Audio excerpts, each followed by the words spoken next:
4 దశాబ్దాల తెలుగుదేశం పార్టీలో మూడో తరం పార్టీ పగ్గాలు చేపట్టనుందా? కడపలో కదం తొక్కిన టీడీపీ మహానాడు లోకేష్ పట్టాభిషేకానికి సంకేతాలిచ్చిందా?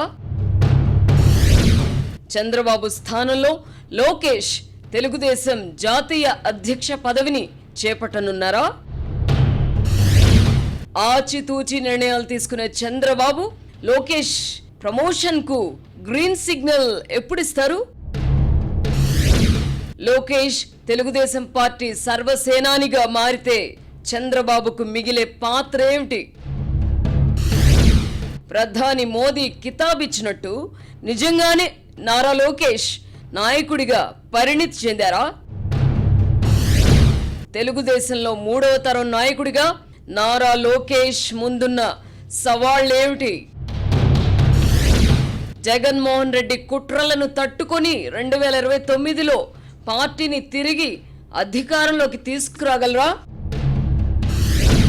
చంద్రబాబు నాయకత్వానికి అలవాటు పడిన సీనియర్లు లీడర్గా లోకేష్ ను స్వాగతిస్తారా?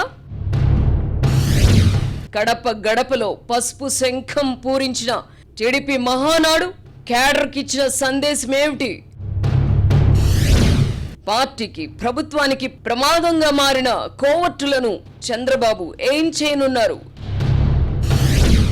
కట్టు తప్పి అరాచకాలకు పాల్పడుతున్న ఎమ్మెల్యేలను చంద్రబాబు కట్టడి చేయగలరా?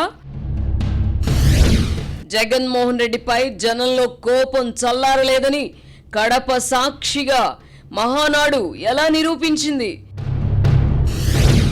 జగన్మోహన్ రెడ్డి అరాచక పాలనలో నలిగిన కార్యకర్తల్లో తిరిగి ఉత్సాహం ఉరకలేస్తోందా?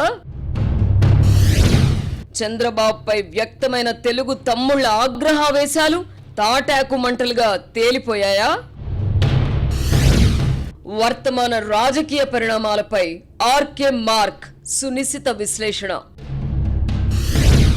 వీకెండ్ కామెంట్ బై ఆర్కే ఈరోజు రాత్రి 8:30 గంటలకు